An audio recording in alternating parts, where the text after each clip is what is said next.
Good morning बच्चों। आओ class 10th की वर्कशीट नंबर 64 को देखते हैं बच्चों, जो कि 7/12/2020 के लिए है। हम हमारा चैप्टर विद्युत धारा के चुंबकीय प्रभाव को ही पढ़ रहे हैं और आज हम नया टॉपिक कवर करेंगे बच्चों, जो कि है विद्युत चुंबकीय प्रेरण क्या होता है और क्या होती है प्रेरित विद्युत धारा। इसी को हम पढ़ेंगे। तो देखो बच्चों, सबसे पहले दिया हुआ है विद्युत चुंबकीय प्रेरण क्या होता है ये। तो जब किसी भी चालक को, चालक यानी कि जिस भी तार से या फिर धातु से विद्युत धारा प्रवाहित हो रही हो, उसको अगर हम चुंबकीय क्षेत्र में रख देते हैं, परिवर्ती चुंबकीय क्षेत्र में अगर हम उसको रख देते हैं तो क्या होता है, विद्युत धारा उससे प्रवाहित होने लगती है। वैसी विद्युत धारा को हम कहते हैं प्रेरित विद्युत धारा। फिर से सुनो, जब किसी चालक को परिवर्ती चुंबकीय क्षेत्र में रखा जाता है तो चालक में क्या होता है, विद्युत धारा प्रेरित होती है। यानी कि जैसे कि आप ऐसे देखो कि ये मान लो चुंबक है हमारा, इस तरीके से ये चुंबक है हमारा, मान लो नाल चुंबक है, हमने ये हमारा उत्तरी ध्रुव और यह दक्षिणी ध्रुव। अगर हमने इसमें एक किसको रखा है, चालक को, जैसे हमने रखा है यहाँ, तो यहाँ जो हमारे चुंबकीय क्षेत्र हैं, यहाँ चुंबकीय क्षेत्र डेवलप हुआ है, यानी कि यहाँ चारों तरफ क्या है, चुंबकीय क्षेत्र है। इसके कारण इस चालक में एक विद्युत धारा का एहसास होता है, प्रेरित होती है एक विद्युत धारा इस चालक में। इसी को हम कहते हैं प्रेरित विद्युत धारा। और इस परिघटना को, ये जो पूरी घटना है जिसके कारण कि किसी भी चुंबकीय क्षेत्र में अगर हमने किसी चालक को रखा है तो उसमें जो एक विद्युत धारा, हमें प्रेरित विद्युत धारा जो महसूस होती है, इस पूरी घटना को हम कहते हैं वैद्युत चुंबकीय प्रेरण। फिर से सुनो बच्चों, क्या दिया हुआ है, जब किसी चालक को परिवर्ती चुंबकीय क्षेत्र में रखा जाता है तो चालक में विद्युत धारा प्रेरित होती है, यानी चालक में विद्युत धारा का एहसास होता है। ये हम कैसे समझते हैं, तो इससे हम लगा देते हैं ये गैल्वेनोमीटर। अभी हम तुरंत इस एक्टिविटी को देख रहे हैं। तो गैल्वेनोमीटर एक ऐसा उपकरण है जो कि यह बताता है कि क्या चालक से विद्युत धारा प्रवाहित हो रही है। इसमें एक इस तरीके का होता है गैल्वेनोमीटर, इसमें बीच में इस तरीके से निडल होती है, सुई होती है, जो कि जीरो को, अभी यानी कि अगर कुछ भी विद्युत धारा नहीं प्रवाहित हो रही तो ये बीच में रहेगी। अगर विद्युत धारा प्रवाहित होती है तो इसकी सुई में क्या होता है, विक्षेपण होता है, या तो ये इधर की तरफ लेफ्ट जा सकती है या इधर की तरफ दाईं तरफ यानी कि राइट जा सकती है। तो जब हम चुंबकीय क्षेत्र में हम रखते हैं किसी भी चालक को, तो इस चालक में विद्युत धारा, प्रेरित विद्युत धारा होती है, इसमें आ जाती है। तो इस तरीके की धारा को, विद्युत धारा को तो हम क्या कहते हैं, प्रेरित विद्युत धारा। और ये पूरी परिघटना को हम क्या कहते हैं, वैद्युत चुंबकीय प्रेरण कहते हैं। और ये सर्वप्रथम, सबसे पहले जिन्होंने बताया था उनका नाम था माइकल फैराडे। तो माइकल फैराडे ने 1831 ईस्वी में बताया था कि किस तरीके से विद्युत चुंबकीय प्रेरण होता है। अब देखो, इसके लिए एक्टिविटी हम देखते हैं। क्या दिया हुआ है, अनेक फेरों वाले तार की एक कुंडली ए बी लीजिए। हमने लिया एक, क्या किया है, ऐसे हमने एक गत्ते के ऊपर गोल बेलनाकार जो हॉलो सिलेंडर है, यानी कि हमने एक गत्ते का बेलनाकार बनाया, बेलन बनाया, और उसके ऊपर हमने इस तरीके से कॉइल पूरा लपेट दिया है, हमने तार को लपेट दिया है। अनेक फेरों वाले तार की कुंडली हमने ले ली है। अब क्या किया है, कुंडली के सिरों को किसी गैल्वेनोमीटर से संयोजित करिए। हमने क्या किया, उसको गैल्वेनोमीटर से यहाँ पर क्या कर दिया, जोड़ दिया है। इस तरीके से हमने गैल्वेनोमीटर से जोड़ दिया। अब हम एक प्रबल छड़ चुंबक लेते हैं। हमने क्या लिया है, यहाँ पर एक छड़ चुंबक लिया है। इसके उत्तरी ध्रुव को कुंडली के सिरे बी की ओर ले जाइए। देखो बेटे, ये बी सिरा है और ये ए सिरा है इस कुंडली का, ये जो कुंडली है हमारी। अब हम क्या कर रहे हैं, इस छड़ चुंबक को इस कुंडली की तरफ लेकर आ रहे हैं। उसके कौन से ध्रुव को, उत्तरी ध्रुव को लेकर आ रहे हैं। जैसे ही चुंबक को कुंडली की ओर लाया जाता है, गैल्वेनोमीटर में क्षणिक विक्षेप विद्युत धारा की उपस्थिति को इंगित करता है। यानी कि जैसे ही हम लेकर आते हैं मैग्नेट को इधर की तरफ, यहाँ जो ये जो हमारा गैल्वेनोमीटर है, इसकी जो सुई है उसमें क्या होता है, विक्षेप नजर आता है, इंगित, तुरंत से एक विक्षेप नजर आता है। इस तरीके से सुई यहाँ से वो क्या हो जाती है, इधर की तरफ हो जाती है। तो इससे क्या समझ में आता है, इससे ये समझ में आता है कि ये जो हमारी कुंडली है, इससे विद्युत धारा क्या हुई है, इससे प्रवाहित हुई है, यानी कि इससे विद्युत धारा चली है, निकली है। ठीक है। अब उसके दूसरा क्या कह रहा है कि चुंबक को कुंडली के निकट स्थिर अवस्था में रखा जाता है तो कोई विक्षेप नहीं होता। जब हम क्या करते हैं, कुंडली, अब हमने क्या किया है, ये जो हमारा चुंबक है इसको हम कुंडली के पास ऐसे ही हमने रोक के रखा है। हम इसमें मूवमेंट यानी कि हम इसको न इधर की तरफ लेकर आ रहे हैं न इधर की तरफ लेकर आ रहे हैं, हमने रोक दिया है, इसको स्थिर अवस्था में हमने रख दिया है, किसको, चुंबक को। तो हमारा ये जो गैल्वेनोमीटर है उसमें कोई सा भी विक्षेप नहीं दिखाई देगा, यानी कि जब चुंबक रुका हुआ है तो इस कुंडली में कोई सी भी प्रेरित विद्युत धारा प्रवाहित नहीं हो रही है। फिर थर्ड वाला केस है कि जब चुंबक को दूर ले जाया जाता है, अब जो चुंबक अभी क्या था, रुका हुआ था, सबसे पहले इधर की तरफ आ रहा था, फिर हमने चुंबक को क्या किया, रोक दिया। अब हम चुंबक को इधर की तरफ लेकर जा रहे हैं, यानी कि यहाँ पर क्या हो रहा है, मोशन हो रहे हैं, यानी कि मूवमेंट हो रही है। जो हमारा चुंबक है, जड़ चुंबक, वो कुंडली से दूर ले जाया जा रहा है। इस केस में क्या होगा, इस केस में भी गैल्वेनोमीटर में क्षणिक विक्षेप होता है, परंतु पहले के विपरीत दिशा में। मान लो पहले हमारा गैल्वेनोमीटर, जब हम चुंबक को इधर की तरफ लेकर आ रहे थे तो गैल्वेनोमीटर की जो सुई बीच में रहती है वो मान लो इधर की तरफ विक्षेपित हुई थी। तो अब जब हम चुंबक को इधर की तरफ लेकर आ रहे हैं कॉइल से, यानी कि कुंडली से दूर लेकर जा रहे हैं, तो गैल्वेनोमीटर में विक्षेपण तो होगा, लेकिन इधर की तरफ नहीं, किधर की तरफ होगा, इधर की तरफ होगा विक्षेपण। ठीक है बच्चों। अब देखो यहाँ आपके दिया भी हुआ है, क्या होता है गैल्वेनोमीटर। तो गैल्वेनोमीटर एक ऐसा उपकरण है जो किसी परिपथ में विद्युत धारा की उपस्थिति को संसूचित करता है। यानी कि अगर हम गैल्वेनोमीटर लगा देते हैं जिस भी चालक से विद्युत धारा प्रवाहित हो रही हो, तो वह यह बताता है कि इस चालक में विद्युत धारा प्रवाहित हो रही है। याद रखेंगे, एक होता है एमीटर और एक होता है गैल्वेनोमीटर। गैल्वेनोमीटर दोनों ही आपके उपकरण हैं, वैद्युत उपकरण हैं। गैल्वेनोमीटर बस ये बताता है कि इससे विद्युत धारा प्रवाहित हो रही है इस चालक से, लेकिन एमीटर ये बताता है कि कितनी विद्युत धारा प्रवाहित हो रही है। तो आप एमीटर और गैल्वेनोमीटर के बीच अंतर को समझिए। गैल्वेनोमीटर बस ये बताता है कि विद्युत धारा इस चालक से प्रवाहित हो रही है, जबकि एमीटर ये बताता है कि कितनी विद्युत धारा प्रवाहित हो रही है। ठीक है, ध्यान रखेंगे।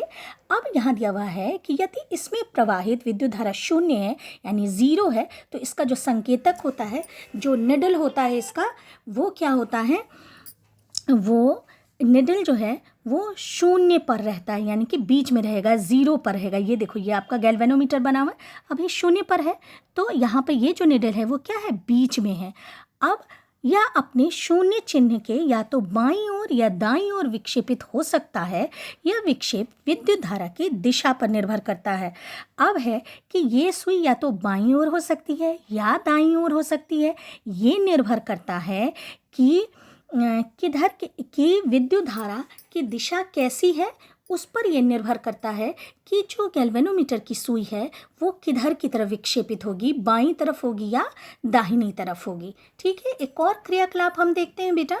यहाँ क्या दिया हुआ है, देखो हमने क्या किया है, हमने एक विद्युत रोधी खोखला बेलन लिया है, और ये है हमारा, ये जो बेलन है ये हमने बेलन लिया है, और इसके ऊपर हमने बहुत सारे जो कुंडली है, बहुत सारे फेरों वाली कुंडली को यहाँ पर हमने लपेट दिया है, और इससे हमने क्या लगा दिया है, हमने स्विच लगा दिया है, की लगा दी है यानी कि कुंजी, और हमने यहाँ पर बैटरी लगा दी है। ये एक दूसरा हमने इसी गत्ते पर हमने लिया है कम फेरों वाली, जो कुंडली 2 है वो कुंडली 1 की अपेक्षा कुंडली 2 में कम फेरों की संख्या है, और हमने ऐसे इस तरीके से कुंडली लेकर और इससे हमने गैल्वेनोमीटर को जोड़ दिया है। अब क्या होता है, जैसे ही हम यहाँ पर की में स्विच ऑन करते हैं, यानी कि की को ऑन करते हैं, जैसे ही ऑन होता है, यानी कि इससे क्या हुआ, विद्युत धारा प्रवाहित होना शुरू हुई। तो जैसे ही हम स्विच ऑन करते हैं तो इस वाले गैल्वेनोमीटर में, जो इस कुंडली 2 के साथ जो गैल्वेनोमीटर जुड़ा हुआ है, इसमें क्या होता है, इसमें विक्षेपण दिखाई देता है। ठीक है, अब जब विद्युत धारा इसमें प्रवाहित होती रहती है तो इसका जो निडल है, इसकी जो सुई है, अब उसमें कोई विक्षेपण नहीं दिखेगा, वो बीच में रहेगी। ठीक है, यानी शून्य पर रहेगी। और जैसे ही हम स्विच ऑफ करते हैं, फिर से इस गैल्वेनोमीटर में हमें क्या दिखाई देता है, विक्षेपण दिखाई देता है। इसको देखो पढ़ते हैं, दिया हुआ है तांबे के तार की दो भिन्न भिन्न कुंडली लीजिए जिसमें फेरों की संख्या काफ़ी अधिक जैसे 50 व 100 फेरे हों। इन कुंडलियों को किसी विद्युत रोधी खोखले बेलन पर चढ़ाइए। ये हमने कर लिया। उसके बाद कुंडली एक जिसमें फेरों की संख्या अपेक्षाकृत अधिक है, श्रेणी क्रम में बैटरी व प्लग कुंजी से संयोजित कीजिए। हमने श्रेणी क्रम में इसको क्या कर दिया, जोड़ दिया है, किसको, बैटरी और कुंजी को। अन्य कुंडली 2 को भी गैल्वेनोमीटर से संयोजित कीजिए। हमने जो ये कुंडली 2 थी उससे हमने गैल्वेनोमीटर को जोड़ दिया है। अब क्या दिया हुआ है, स्विच ऑन किया जाता है। जैसे ही यहाँ स्विच हम ऑन करते हैं क्या होता है, गैल्वेनोमीटर में क्षणिक विक्षेप होता है। गैल्वेनोमीटर में हमें क्या दिखाई देता है, विक्षेपण दिखाई देता है, यानी कि उसकी जो सुई है वो 0 से या तो बाईं तरफ चली जाती है या दाहिनी तरफ चली जाती है। अगर स्थायी विद्युत धारा, अब जब विद्युत धारा इससे प्रवाहित होती ही जा रही है, जितनी विद्युत धारा, एक निश्चित विद्युत धारा जब इससे प्रवाहित हो रही है कुंडली 1 से, तो गैल्वेनोमीटर में कोई सा भी विक्षेपण नहीं दिखाई देता है, कोई विक्षेप नहीं। फिर क्या दिया हुआ है, थर्ड क्या दिया हुआ है कि स्विच ऑफ किया जाता है। जैसे स्विच को ऑफ किया जाता है क्या होता है, गैल्वेनोमीटर में क्षणिक विक्षेपण दिखाई देता है। जैसे हमने स्विच ऑफ किया, गैल्वेनोमीटर में क्षणिक विक्षेपण दिखाई देगा, लेकिन क्या, विपरीत दिशा में, पहले के उल्टी दिशा में। यानी कि पहले अगर बाईं तरफ विक्षेपण था तो अब विक्षेपण क्या होगा, दाहिनी तरफ होगा। समझ में आया बच्चों। उसके बाद आपके क्या दिया हुआ है बेटे, प्रेरित विभवांतर अथवा विद्युत प्रभावन बल। क्या होता है ये बल, तो देखो कि किसी कुंडली के परिवर्ती चुंबकीय क्षेत्र के कारण अन्य कुंडली में उत्पन्न विभवांतर प्रेरित विभवांतर होता है या कहलाता है, और इस प्रकार उत्पन्न विद्युत धारा प्रेरित विद्युत धारा कहलाती है। अब देखो, किसी कुंडली के चुंबकीय परिवर्ती चुंबकीय क्षेत्र के कारण, अब देखो इसमें यहाँ क्या हुआ है, इस वाले केस में कि जब हमने यहाँ पर कुंजी को ऑन किया है, यानी कि जब इससे विद्युत धारा प्रवाहित हो रही है, बह रही है इस कुंडली 1 में, तो इसके कारण क्या हुआ है, इसके कारण ये जो कुंडली 2 है इसमें क्या हुआ है, एक विभवांतर उत्पन्न हुआ है। तो जो विभवांतर उत्पन्न होता है, इसके दोनों जो सिरे हैं तार के, इसके दोनों सिरे में एक विभवांतर उत्पन्न हुआ है। तो ऐसे विभवांतर को हम कहते हैं प्रेरित विभवांतर। क्यों, क्योंकि यहाँ तो विद्युत धारा प्रवाहित नहीं हो रही, प्रवाहित हो रही है इसमें, लेकिन इसके कारण कुंडली 1 के कारण कुंडली 2 में भी हमें क्या दिख रहा है, गैल्वेनोमीटर में विक्षेपण दिख रहा है। यानी कुंडली 1 के कारण जब विद्युत धारा प्रवाहित हो रही है तो इसके चारों तरफ क्या है, एक चुंबकीय क्षेत्र उत्पन्न हो गया है। इस चुंबकीय क्षेत्र में ये कुंडली 2 आ गया है। तो इस चुंबकीय क्षेत्र के कारण जो कुंडली 1 में विद्युत धारा प्रवाहित हो रही है, इस कारण जो चुंबकीय क्षेत्र यहाँ पर उत्पन्न हुआ है, उस चुंबकीय क्षेत्र के कारण कुंडली 2 में विभवांतर उत्पन्न हुआ है। इस विभवांतर को हम कहते हैं प्रेरित विभवांतर, और इसके कारण जो इसमें विद्युत धारा प्रवाहित हुई है इसको हम कहते हैं प्रेरित विद्युत धारा। ध्यान रखेंगे, कुंडली 1 में विद्युत धारा प्रवाहित होने के कारण चुंबकीय क्षेत्र उत्पन्न हुआ है, और इस चुंबकीय क्षेत्र के कारण इस चुंबकीय क्षेत्र में ये कुंडली 2 है, इस कारण इस पर क्या हो रहा है, इस पर एक विभवांतर महसूस हो रहा है और इसमें एक विद्युत धारा प्रवाहित हो रही है। तो जो इसमें विभवांतर उत्पन्न हो रहा है उसको हम कहते हैं प्रेरित विभवांतर, और जो इसमें विद्युत धारा उत्पन्न हुई है उसको हम कहते हैं प्रेरित विद्युत धारा। अब है वैद्युत चुंबकीय प्रेरण। क्या होता है, तो वह प्रक्रम जिसके द्वारा किसी चालक के परिवर्ती चुंबकीय क्षेत्र के कारण अन्य चालक में विद्युत धारा प्रेरित होती है, इसी को हम कहते हैं वैद्युत चुंबकीय प्रेरण। तो किसी भी चालक के चुंबकीय क्षेत्र के कारण, परिवर्ती चुंबकीय क्षेत्र के कारण किसी दूसरे चालक में जो प्रेरित विद्युत धारा होती है उसी को हम क्या कहते हैं, वैद्युत चुंबकीय प्रेरण कहते हैं। अब वैद्युत चुंबकीय प्रेरण के क्या क्या तरीके हैं कि जिससे कि वैद्युत चुंबकीय विद्युत धारा, प्रेरित विद्युत धारा आ जाए। तो किसी भी विद्युत चालक को अगर हम परिवर्ती चुंबकीय क्षेत्र में रख देते हैं तब उस चालक में क्या हो जाता है, प्रेरित विद्युत धारा आ जाती है। या फिर हम कोई निरंतर गतिशील चालक है उसको हम स्थिर चुंबकीय क्षेत्र में रख देते हैं, यानी चुंबकीय क्षेत्र हमारा स्थिर है, उसमें हमने एक गतिशील चालक को हम लेकर आ गए हैं, यानी चालक में क्या हो रही है, गति हो रही है, तब भी क्या हो जाता है, ये प्रेरित विद्युत धारा उसमें उत्पन्न हो जाती है। अब इसका उपयोग कहाँ कहाँ है? तो इसका उपयोग विद्युत जनित्र यानी कि जनरेटर में यूज़ करते हैं, गैल्वेनोमीटर में और ट्रांसफार्मर में इसका प्रेरित विद्युत धारा का उपयोग होता है। अब हम प्रेरित विद्युत धारा की दिशा कैसे जानेंगे कि प्रेरित विद्युत धारा की दिशा किस तरफ है? तो इसको जानने के लिए हम जो नियम इस्तेमाल करते हैं वो है फ्लेमिंग के दक्षिण हस्त नियम। हमने पीछे इलेक्ट्रिक मोटर में यानी विद्युत मोटर में हमने फ्लेमिंग का वाम हस्त नियम इस्तेमाल किया था, और हम जब प्रेरित विद्युत धारा की दिशा देखना चाहते हैं तो हम जो नियम अपनाते हैं वो है फ्लेमिंग का दक्षिण हस्त नियम। फ्लेमिंग का दक्षिण हस्त नियम देखो बेटे है, हम अपने दाहिने हाथ को ऐसे फैलाते हैं कि जो हमारी तर्जनी है यानी कि जो इशारे वाली उंगली है वो चुंबकीय क्षेत्र को दर्शाती है, और जो अंगूठा है वो चालक किधर की तरफ गति कर रहा है उसको दर्शाता है।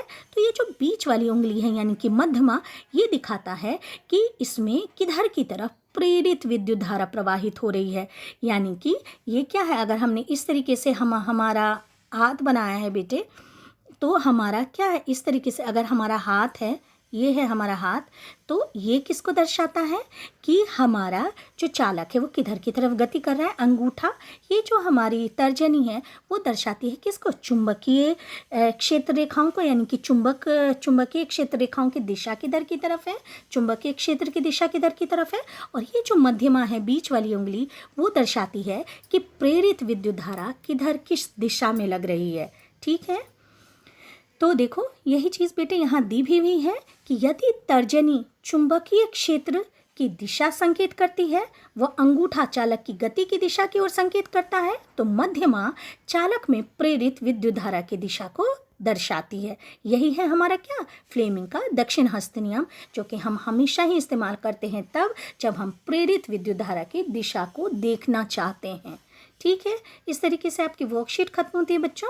इसके बाद यहाँ क्वेश्चंस आपके दिए हुए हैं कि वैद्युत चुंबकीय प्रेरण क्या है, इसकी खोज किसने की, इसका एक उपयोग भी लिखिए। आपके सामने दिया हुआ है यहाँ पे कि विद्युत चुंबकीय प्रेरण, ये है पूरा यहाँ पर दिया हुआ बेटे, इसकी खोज माइकल फेराडे ने की थी। ऊपर आपके लिखा हुआ है उनका नाम, और इसका एक उपयोग, ये 3 है उपयोग, इसमें से कोई एक लिख सकते हैं, आप लिख सकते हैं विद्युत जनित्र में। सेकेंड क्वेश्चन है विद्युत धारा प्रेरित करने के विभिन्न तरीके बताइए। तो ये देखो बेटे, ये है क्वेश्चन 2, विद्युत धारा प्रेरित करने के तरीके, ये 2 हैं आपके तरीके। इससे विद्युत धारा, प्रेरित विद्युत धारा उत्पन्न हो सकती है। और उसके बाद आपका थर्ड क्वेश्चन है फ्लेमिंग का दक्षिण हस्त नियम क्या है, लिखिए। तो ये है बेटा आपके फ्लेमिंग का दक्षिण हस्त नियम, ये पूरा जो बॉक्स है वो है दक्षिण हस्त नियम। तो आप यहाँ से लिखेंगे, फिगर आप बनाएंगे, ज़्यादा बेहतर होगा। तो इस तरीके से बच्चों आज की वर्कशीट आपकी खत्म होती है।